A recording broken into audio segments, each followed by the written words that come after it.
Hello friend, हमारी आज की कहानी है दहेज के लोभी ने उजाड़ा एक बेटी का घर। यह तीसरा दिन था जब आदित्य ने आकृति की बात साहस से मान ली थी। जब आकृति ने तनिक रोष में कहा कि आज भी आप सोफे पर सो जाओ, तो उसकी बात में निहित व्यंग को आदित्य शायद समझ नहीं पाया और जाकर सोफे पर लेट गया।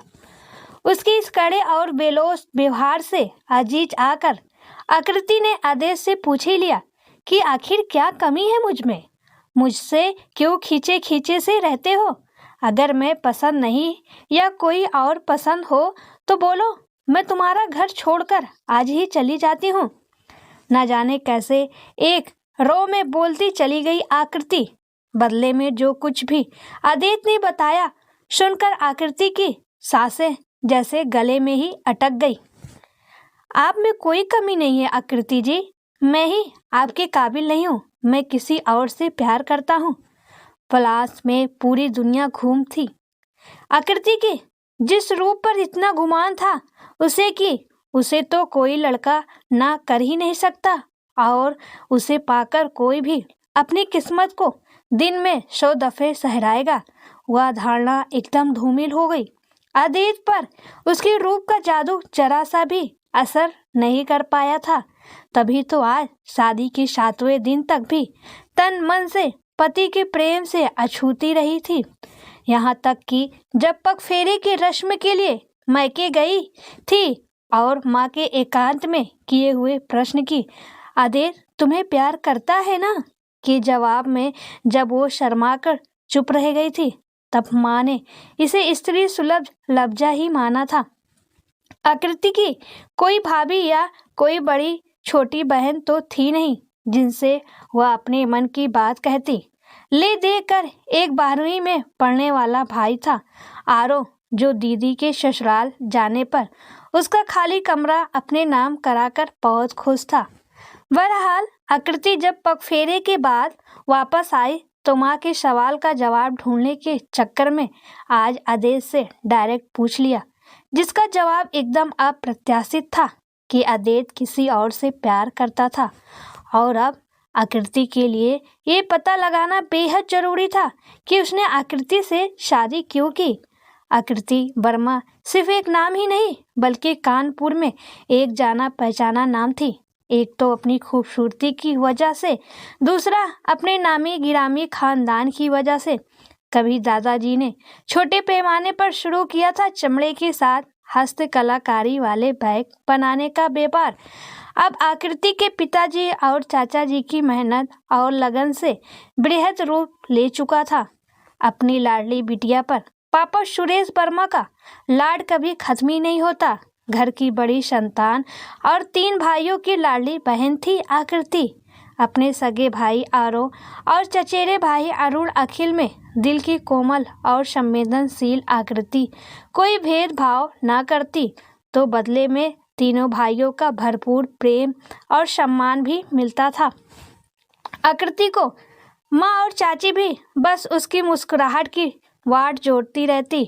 चाचा का प्यार भी कहाँ कम था। आकृति की शादी में होंडा सिटी गाड़ी उन्हीं की तरफ से तो तोहफे में दी गई थी। घर भर की लाडली आकृति को अमूमन तौर पर लड़की वालों की तरफ से जाता है रिश्ता, पर आकृति के लिए आदित्य का रिश्ता जब सामने से चलकर आया तो एक बारगी उसके पापा और चाचा सोच में पड़ गए कि अपने यहाँ जब लड़कियों की शादी में दान दहेज का इतना बड़ा टंटा है और लड़के वाले खुद से लड़की के घर रिश्ता भिजवाने में अपनी हेठी समझते हैं, तो ऐसे में आदित्य के पिता भी एक व्यापारी थे। उन्होंने किसी बिश्नोइया के हाथ जब रिश्ता भिजवाया तो सीधे सरल आकृति के पापा ने इनकार करने के बजाय उन लोगों से मिलना तय किया। आकृति के दादाजी अब नहीं रहे थे और उसके पिता अपनी माँ यानी आकृति की दादी से पूछे बगैर कोई काम नहीं करते थे। सो उन्होंने पहले अपनी माँ से फिर तमाम घर वालों से मशवरा करके आदित्य के परिवार से मिलने का निश्चय किया। नियत समय पर दोनों परिवार एक बड़े से रेस्टोरेंट में मिले। जब आदित्य सामने आया तो आकृति चौंक गई। अरे ये तो पंकज के हैंडसम अंक प्रतियोगिता का विजेता अदित है, अदित गुप्ता, जिस पर लड़कियां मर जाती पर वो बेहद सजीदा रहता था। दो एक बार आकृति ने उसे प्रशंसा भरी आंखों से देखा था, बस इससे ज्यादा परिचय नहीं था दोनों का। आकृति को तो पता ही नहीं था कि अदित की उससे छोटी और 4 बहनें थी और एक विवाहित बहन भी शायद भाई के विवाह के लिए लड़की देखने को मैके आई। कुल मिलाकर भरा पूरा परिवार था। जितना उन लोगों से बात करके पता लगा, अदित कॉलेज के बाद एमबीए करके व्यापार में अपने पिता के कपड़े के कॉलर और वैक्रण बनाने की कंपनी में हाथ बटाता था और आगे कुछ सालों में स्वयं का अलग बिजनेस शुरू करने वाला था। वैसे तो अदित का परिवार व्यापार में उनसे 19 से भी कुछ कम ही था, पर सबकी बातों से सभ्यता और संस्कार झलक रहे थे। इसके अलावा उन्होंने अन्य रिश्तों की तरह कहना और दहेज की कोई लंबी फहरिस्त नहीं थमाई थी, जिससे आकृति का परिवार बहुत प्रभावित हुआ था। अदित और आकृति को जब अकेले में बात करने के लिए छोड़ा गया तो आकृति तो शर्म से अपनी तरफ से कुछ बोल नहीं पाई। बस अदित को देखकर उसे थोड़ी झिझक सी महसूस हुई, क्योंकि अपने दिमाग से आकृति ने यही कयास लगाया था कि अदित शायद कॉलेज के समय से उसकी सुंदरता पर मर मिटा होगा और अब जब उसने काम संभाल लिया है तो रिश्ता लेकर आया है। पर अदित कुछ बोल क्यों नहीं रहा? उसके रूप की तारीफ में आकृति यही सोच रही थी। ऐसा नहीं कि अदित ने आकृति से कोई बात नहीं की थी। उन दोनों को एकांत मिलते ही अदित ने ही बात शुरू की थी। कैसे हैं आप? जब अदित ने पूछा तो थोड़ा अटपटा सा तो लगा आकृति को, पर सोचा पहली बार बात कर रहा है, शायद इसलिए औपचारिक हो रहा होगा। उस दिन महज औपचारिक बातें हुई दोनों के बीच। लड़के वालों को सगाई और विवाह की कुछ ज्यादा ही जल्दी थी। इस बात पर चाची ने आकृति को छेड़ते हुए चुपके से अदित का नंबर उसकी मोबाइल में सेव करवा दिया था, जो उन्होंने चलते हुए अदित से मांग लिया था। उन्हें पता था उनकी शर्मीली आकृति तो अपनी तरफ से नंबर मांगने से रही। 1-2 बार ही औपचारिक बात हुई थी दोनों की। महीने दिन बाद ही दोनों की धूमधाम से शादी हो गई और आकृति अदित की दुल्हन बनकर उसके घर आ गई। शादी के शुरू के 2 दिन तो बड़ी ही गहमा गहमी से बीते।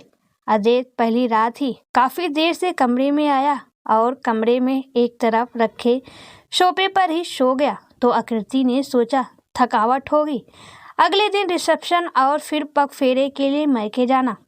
मैके से आकर शादी के पूरे 4 दिन बाद आज आकृति को पूरा अंदेशा था कि आज रात के नीरव एकांत में अदित जरूर उससे अपने प्रेम का इजहार करेगा।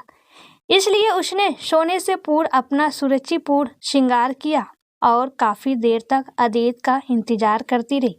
पता नहीं रात के किस पहर अदित आया और चुपके से सोफे पर पड़ा रहा। इसका पता नींद में डूबी हुई आकृति को नहीं चला। अगले दिन उसके मन की बात जानने को आकृति ने खुद आगे बढ़कर अदित से कहा, आप बहुत थक गए होंगे, आप उधर सोफे पर सो जाइए और मैं इधर सो जाती हूँ। आकृति का इशारा बिस्तर की तरफ था। उसने मन ही मन सोचा था कि अदित उसे अपनी बाहों में भर लेगा और प्यार से उसके रेशमी बालों में हाथ फिराते हुए कहेगा कि यूं अलग अलग रहने के लिए क्यों कह रही हो, फिर दोनों प्यार में डूब जाएंगे। पर ऐसा कुछ नहीं हुआ। अगले दिन भी जब अदित ने आकृति की बात मान ली और जाकर सोफे पर सो रहा तो आकृति को फिर से बहुत ताज्जुब हुआ कि आखिर अदित उससे दूर दूर क्यों रह रहा है। आज आकृति ने ठान ली थी कि अदित से उसकी बेरुखी का कारण जानकर रहेगी।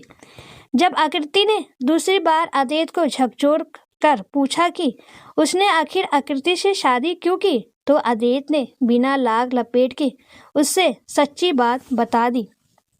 अदित का खानदान पहले ठीक ठाक था, पर अब पिछले 10 सालों से कर्ज के बोझ से दबा हुआ था। ऐसे में काम पर लगने के बाद जब अदित ने घर में अपने और पूनम के रिश्ते की बात छेड़ी और कहा कि वो पूनम से प्यार करता है, तो गरीब और नीची जात पूनम से उसका रिश्ता करने कोई राजी नहीं हुआ। बल्कि सबने यही कहा कि यह रिश्ता नहीं हो सकता।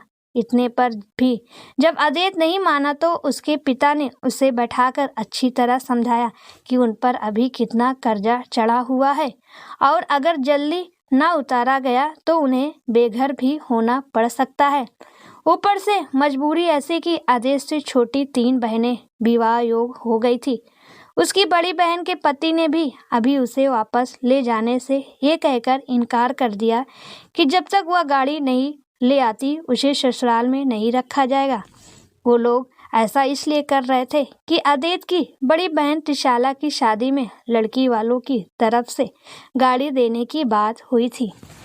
बिचौलिया ने बताया था कि आकृति का परिवार सुविधा संपन्न है और बिना मांगे अपनी लाडली को खूब दान दहेज देंगे और अदेत के पिता अपना कर्जा उतारने के साथ बेटियों की शादी भी आसानी से कर पाएंगे। इसलिए अदेत को अपने प्यार को भुलाकर आकृति के साथ शादी के लिए हाँ करनी पड़ी। पर आकृति की मासूमियत देखकर वह उससे झूठ नहीं बोल पाया और सब कुछ सच सच बता दिया। सब कुछ सुनकर आकृति एकदम हतप्रभ थी, जैसे उसे किसी ने पत्थर का बना दिया हो।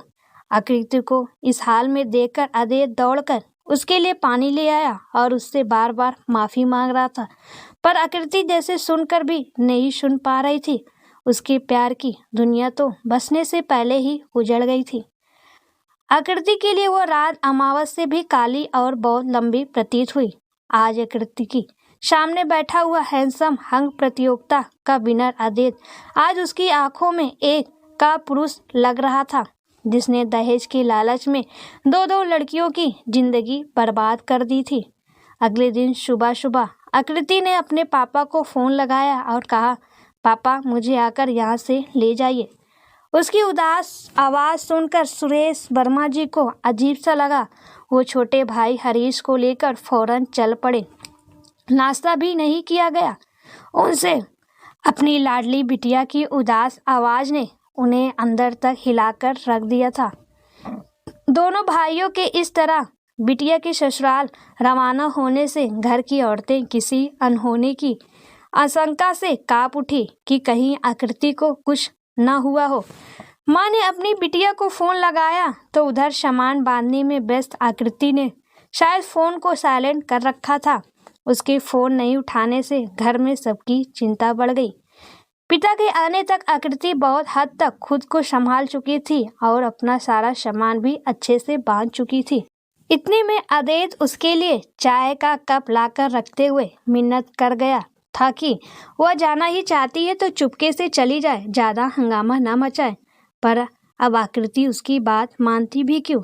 जब तक आकृति के पापा और चाचा जी आए तब तक आकृति अपना पूरा सामान बांधकर तैयार हो चुकी थी। जब उसके पापा ने जब उससे यूं अचानक उन्हें बुलाने का कारण पूछा तो आकृति ने पूरे परिवार को हाल में बुलाया और सबके सामने संयम स्वर में पूरी बात बताई कि अदेत ने दहेज के लालच में उससे शादी की थी। किसी को जरा भी उम्मीद नहीं थी कि कल की आई नई बहू यूं उनकी सच्चाई सबके सामने लाकर रख देगी। और पूरे समय अदेत बिल्कुल चुप रहा था, सर झुकाए। आगे आकृति के परिवार वालों ने अपनी बेटी का पूरा साथ दिया और तलाक के बाद दहेज की रकम भी वसूल लिया। शादी में दिए हुए दहेज पैसे और गहनों का सामान तो वापस मिल गया, पर आकृति को अपने दिल और भावनाओं के छले जाने का मलाल अरसे तक रहा था। अगले 2 साल बाद जब आकृति की शादी के लिए अमितेश का रिश्ता आया तो उसकी और उसके परिवार की छानबीन करने में आकृति के पापा और चाचा बहुत सतर्क तो थे ही, और आकृति ने भी इस बात का बहुत ध्यान रखा कि उसके होने वाले पति को उससे बात करने में उसकी पसंद ना पसंद जानने में रुचि हो, ना कि उसके द्वारा आने वाले दहेज से मतलब हो। वैसे भी इस बार सुरेश जी ने जो भी उपहार, नगद और गहने दिए वो सब आकृति के अकाउंट में ही जमा कराए गए। अमितेश बहुत सुलझा हुआ जीवन साथी साबित हुआ। यहाँ आकृति के माता पिता समझदार थे और उन्होंने अपनी बेटी को इस बार तो मजबूरी में रिश्ता स्वीकार करने के बजाय स्वाभिमान से जीने में सहायता की। तभी दहेज के लोभी अदेत और उसके परिवार का पर्दाफाश हो सका।